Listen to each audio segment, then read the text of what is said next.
Baik tuan-tuan yang dirahmati oleh sekalian, soalan kelima. Saya mendengar ulama menyebutkan bahawa korban itu boleh menjadi wajib bila kita kata dan tunjuk lembu ini saya nak buat korban. Boleh tak Ustaz jelaskan keadaan tersebut? Baik.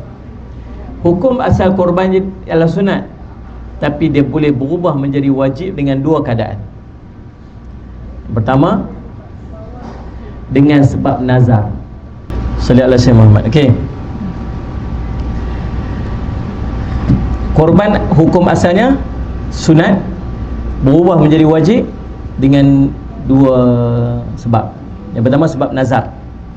Bila dia kata apa, kalau aku sembuh dari penyakit ni aku nanti buat korban, maka korban tu jadi wajib. Anak aku periksa ni, kalau dia dulu periksa ni aku buat korban, maka jadi wajib. Disebut dia nak buat korban dengan satu perkara, maka dia jadi wajib, disebut sebagai korban nazar. Maka bila dia dapat benda yang dia minta tu, maka wajib atas dia buat korban. Sabda Nabi SAW, sesiapa yang bernazar untuk mentaati Allah, maka hendaklah dia mentaatinya, yakni dengan menunaikan apa yang dia nazarkan. Dan sesiapa yang bernazar untuk melakukan maksiat kepada Allah, maka janganlah dia memaksiati Allah, yakni janganlah dia lakukan nazar dia. Dalil ini sebut, kalau tuan-tuan nazar nak buat satu benda baik, Nabi tuan-tuan kena buat. Saya kalau sihat ni, saya nak puasa 3 hari, kena puasa 3 hari tu. Kalau saya dapat ni, saya nak buat korban, kena buat korban tu. Habis ada nazar maksiat, kalau saya dapat ni, saya esok saya tak mau main subuh, tak boleh buat. Ni, kalau anak saya periksa ni, saya nak buat golek, babi golek, tak boleh pakai. Faham tak ni? Yang wajib saja. Kalau dia niat kepada benda maksiat, dia terbatal automatik. Baik, yang kedua, berubah daripada sunat kepada wajib ni apa dia? Bila dengan ditentukan, iaitu seorang menunjukkan kepada seekor binatang yang berada dalam miliknya yang cukup syarat untuk dia buat korban. Lalu dia berkata, aku jadikan binatang itu sebagai korban. Atau dia kata, ini adalah binatang korbanku. Maka dengan lafaz tersebut, korban itu menjadi wajib, kerana pemilikan terhadap binatang tersebut hilang dan telah berpindah kepada hak orang miskin disebabkan nazar, atau disebabkan dikhususkan untuk korban. Maka wajib dia menyembelih dan tidak boleh menjualnya atau menggantikannya dengan binatang yang lain sekalipun lebih baik. Faham? Bila dia ada lembu, ada kambing, dia kata lembu ni korban aku tahun ni, yang ni aku nak buat korban. Bila dia sebut yang tu, maka yang tu kena buat korban, tak boleh ubah yang lain.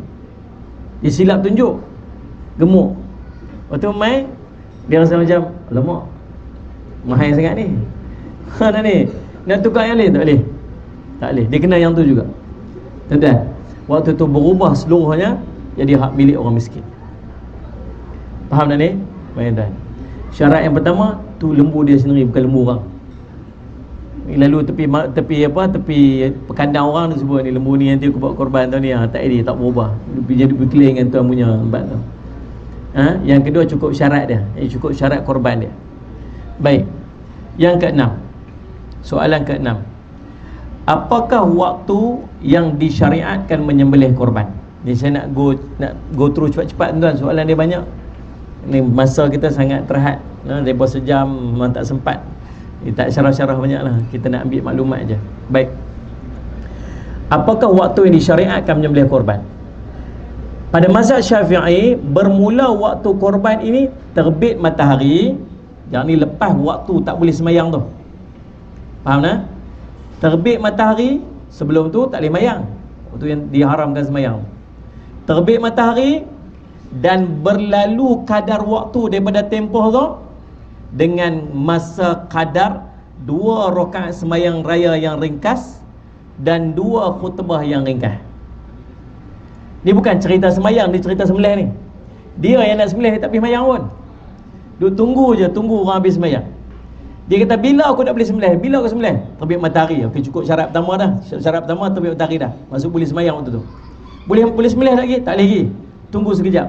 Agak-agak tempoh orang dah semayang 2 rakaat semayang raya yang ringkas dan 2 khutbah yang ringkas. Agak-agak berapa minit? Semayang kata 5 minit, semayang ringkas-ringkas, khutbah lebih kurang 5 minit, dua-dua khutbah 10 minit. Lepas tu boleh sembelih dah. Ada khutbah 10 minit?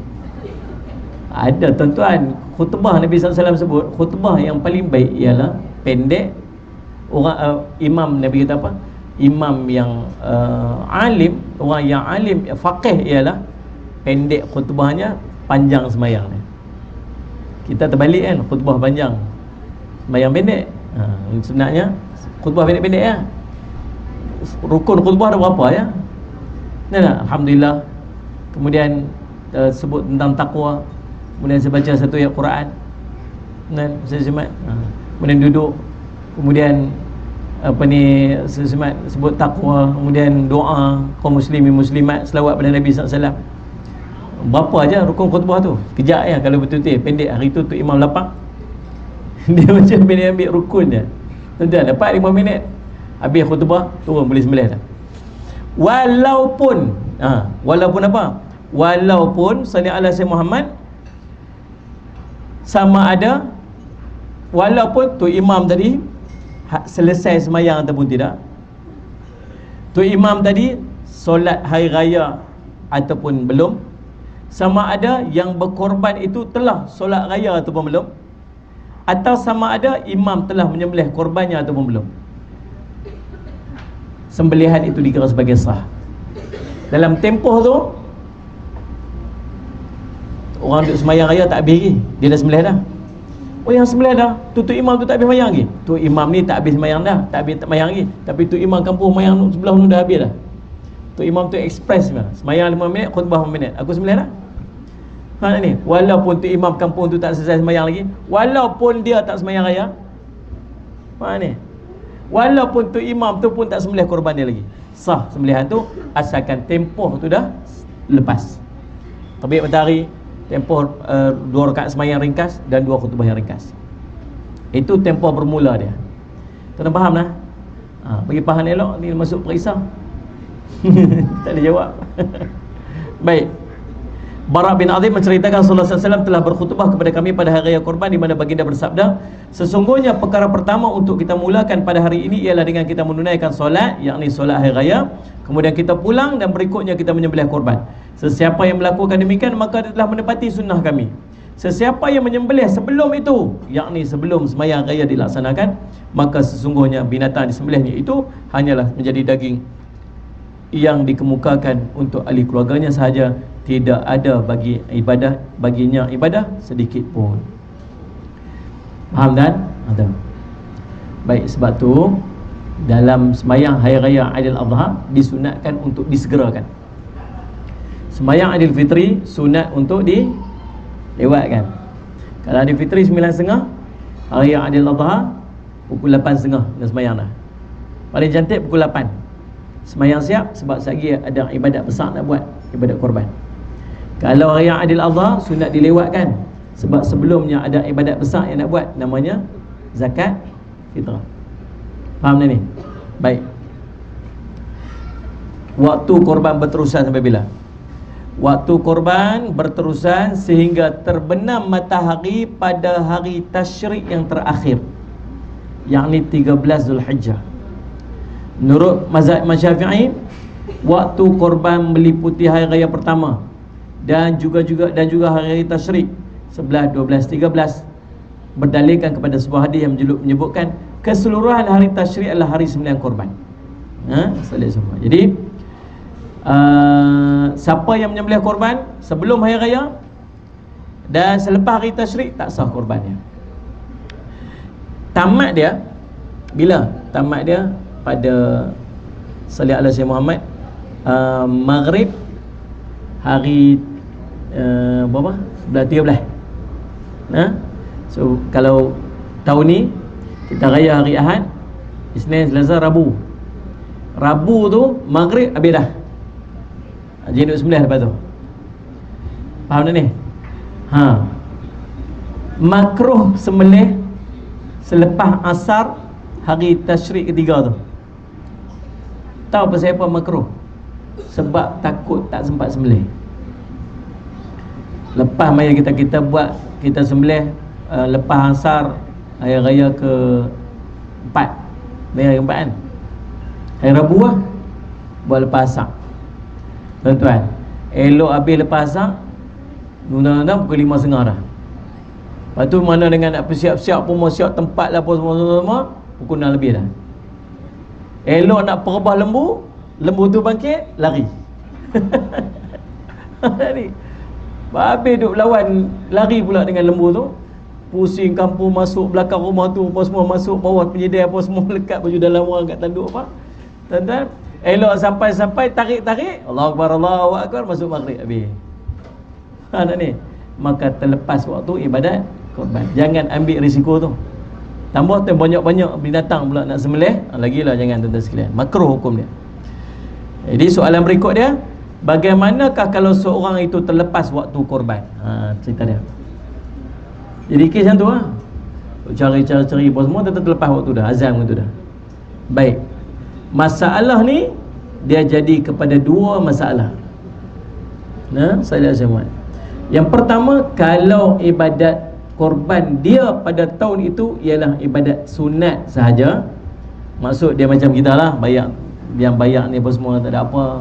Nazar ke? Tak. Tunjuk ke binatang tu? Tak. Buat apa ni? Sunat sajalah. Maka kalau terlepas dia pada tarikh tu, maka tak ada lagi dah, selepas dah. Tunggu tahun depan lagi nak buat. Faham tak ni? Lembu tu tak sempat sembelih, simpan lembu tu tahun depan. Habis kalau buat tahun depan, kira pahala mana? Kira pahala tahun depannya, tahun ni kira tak ada korban kat dia. Pasal apa? Pasal yang dia buat tu atas sunat saja. Tapi kalau hukum dia wajib, walaupun terlepas daripada waktu dia, tetap dia kena buat korban. Pasal apa? Pasal dikira sebagai qadha.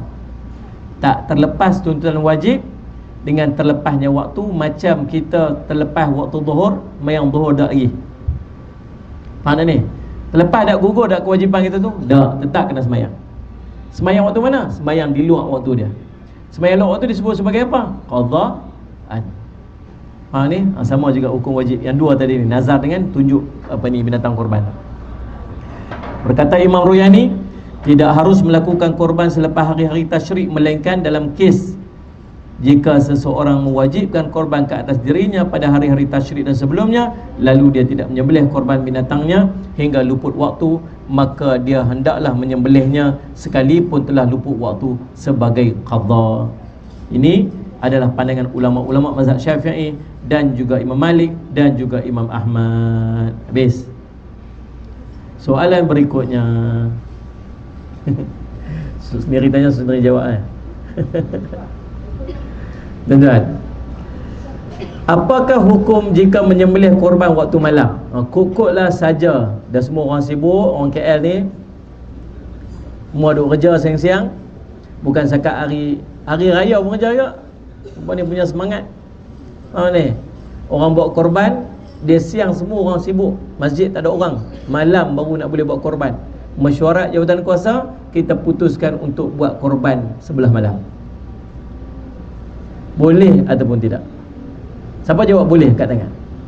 Siapa jawab tak boleh kat tangan? Dua-dua tak angkat sama.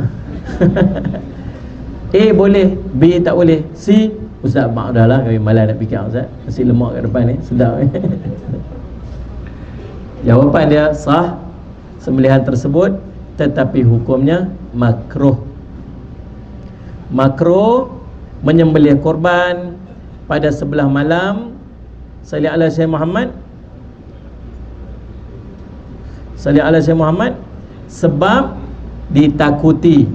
Yang pertama, berlaku kesalahan ketika penyembelihan. Nak sembelih silap. Mana ni? Dia ingat lihat ke sini, semua belakang. Tak nampak. Contohlah, ni ada spotlight mau Ustaz. Spotlight pun dia tuluh kat situ je. Ni. Yang kedua, salli ala Sayyidina Muhammad, ditakuti mencederakan diri dia sendiri. Sebab gelap-gelap tu kan, sekali tu terkena diri sendiri.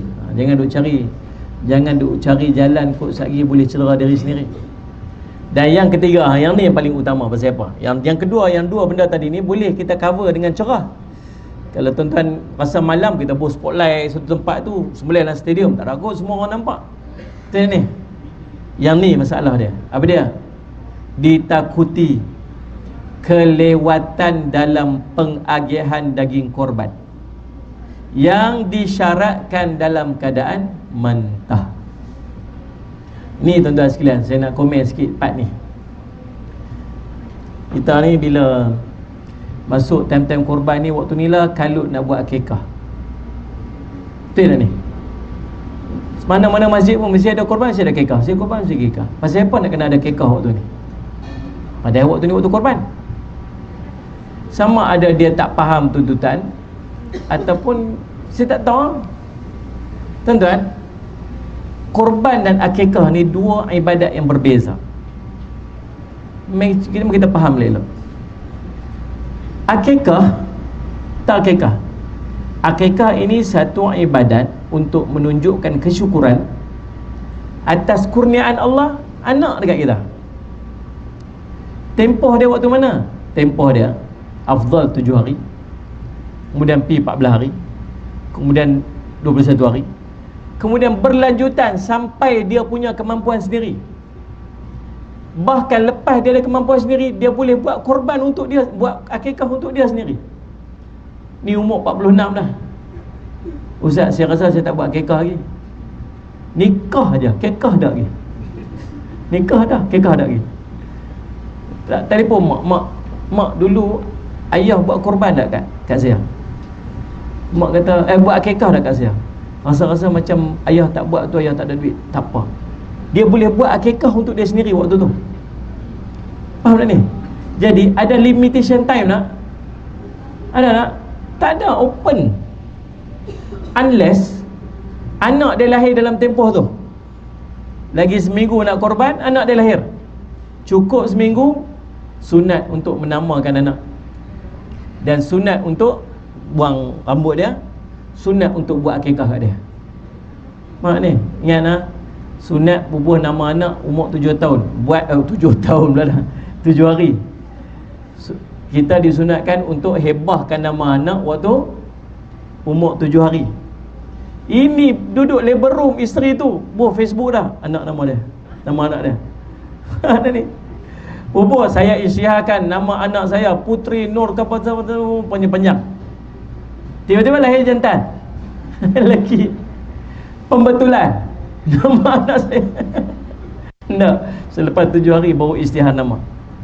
So 7 hari cukup rambut, bukan gunting jambul. Kita kena buang rambut dia. Sebab dalam waktu dia duduk dekat ni, orang-orang kesihatan sebutlah, bila duduk dalam perut mak dia tu kan, dia ada lapisan kulit di kepala dia ni kan, yang perlu dibuang. Dia akan tumbuh rambut yang baru. Kita pergi gunting jambul, tak kena. Yang ketiga, buat akikah.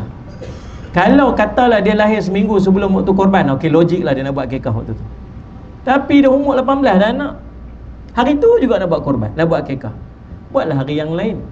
Yang pertama, akikah adalah menunjukkan kesyukuran kita atas nikmat anak yang Allah bagi kita. Korban ialah menunjukkan kesyukuran atas nikmat yang banyak yang Allah bagi kat kita. Yang kedua, akikah, dia tempoh dia panjang. Pada bila-bila masa tuan-tuan boleh buat.